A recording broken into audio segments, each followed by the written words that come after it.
e dizer da alegria de estar aqui, servindo a Deus e participando desse anúncio do Evangelho. Bendito seja o Senhor. Como é bom poder participar do reino de Deus, com os seus benefícios e também com as dificuldades que às vezes nós enfrentamos por nos apresentarmos como os testemunhas de Cristo que nós somos, não é? Então tem o ônus e tem o bônus, mas nós estamos aqui e somos testemunhas do Senhor, porque outros já vieram antes de nós e assim se apresentaram, e muitos pagaram preços terríveis por conta desse testemunho, mas não recuaram, e pelo fato de eles não terem recuado, por isso estamos aqui, e somos também testemunhas do Senhor. Bendito seja Deus. Eu queria que os irmãos abrissem suas Bíblias, aqueles que desejarem. Será uma saudação, portanto serei bem rápido. Em Hebreus, por favor, capítulo 12. Hebreus capítulo 1.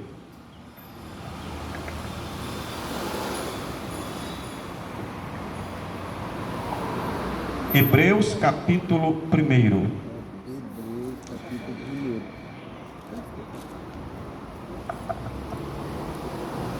Só um versículo. Diz assim, aos que encontraram, diz assim, Hebreus capítulo 1, versículo 1. Havendo Deus antigamente falado muitas vezes e de muitas maneiras aos pais pelos profetas, a nós falou-nos nestes últimos dias pelo seu Filho. Bendito seja Deus. Meus irmãos, esse versículo ele nos fala acerca do interesse que Deus tem pela humanidade. Olha só o interesse que Deus tem, que nós percebemos nesse primeiro versículo da carta aos Hebreus, cujo autor é desconhecido, há suspeitas de ser o apóstolo Paulo. Mas veja só aqui a informação que traz esse versículo. Havendo Deus, olha o primeiro detalhe, irmã Ione, muitas vezes, primeiro detalhe, Deus se manifestou muitas vezes com desejo de falar aos homens, com interesse de que os homens se aproximassem dele. Muitas vezes Deus enviou profetas, e ontem ainda falei na reunião, Maltécio, sobre esse detalhe. Jesus, ele trouxe essa informação também em uma parábola, que ele se apresentou como alguém, um fazendeiro, digamos assim, arrendou uma terra para dada pessoa, e esses funcionários que estavam na terra começaram a produzir, e não mais estavam entregando a quantidade devida do arrendamento àquele mandatário, dono da fazenda. E Jesus continua dizendo, então, já que eles não mandaram, ele mandou um dos seus funcionários, dono da terra, lá para conversar com aqueles rapazes. E o que a Bíblia diz? Eles mataram aquele funcionário.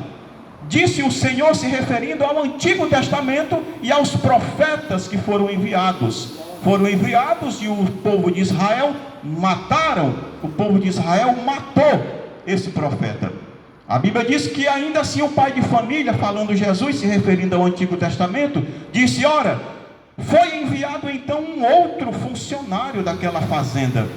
E o que foi que os arrendatários fizeram? Mataram novamente esse homem.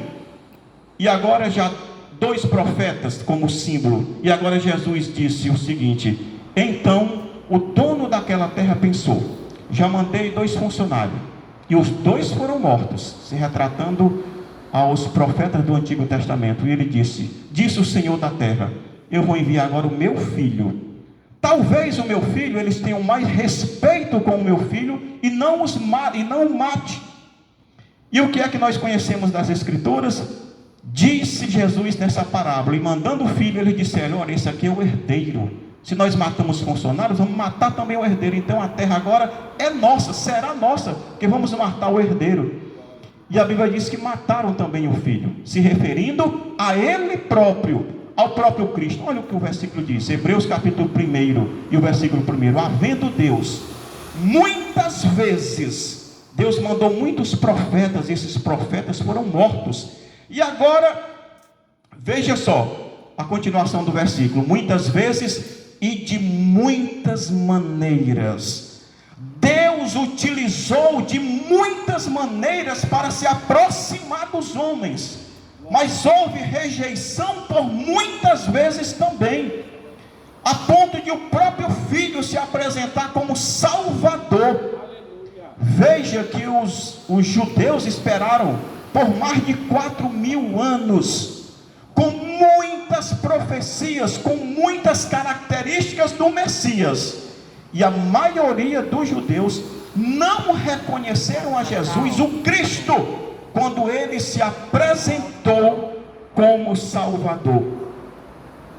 Pode baixar mais, por favor. Quando ele se apresentou como Salvador. E então, veja só, Deus de muitas maneiras e muitas vezes Jesus se apresentou e desejou falar com os homens. Então, o que eu trago com esse versículo? Deus tem interesse pela sua vida. Deus se interessa em salvar os homens. Em salvar quantos? Em salvar todos os homens. Esse é o interesse de Deus. A Bíblia diz em Romanos capítulo 1 que aqueles que estão em Cristo, nenhuma condenação há. Portanto, agora, olha só, isso é um advérbio de tempo. Significa que agora não tem, mas que antes havia condenação. Mas após o sacrifício de Jesus Cristo, agora nenhuma condenação tem aqueles que se apoiam no sacrifício de Jesus Cristo. Portanto, uma salvação já esticada, me perdoe. Portanto, meus irmãos, Cristo é a saída para a humanidade. Cristo é o escape. Existe um salmo que diz assim: o laço quebrou e nós escapamos. Bendito seja o Senhor que não nos deu por presa aos seus dentes. Que Deus em Cristo grandemente vos abençoe. Amém, Jesus.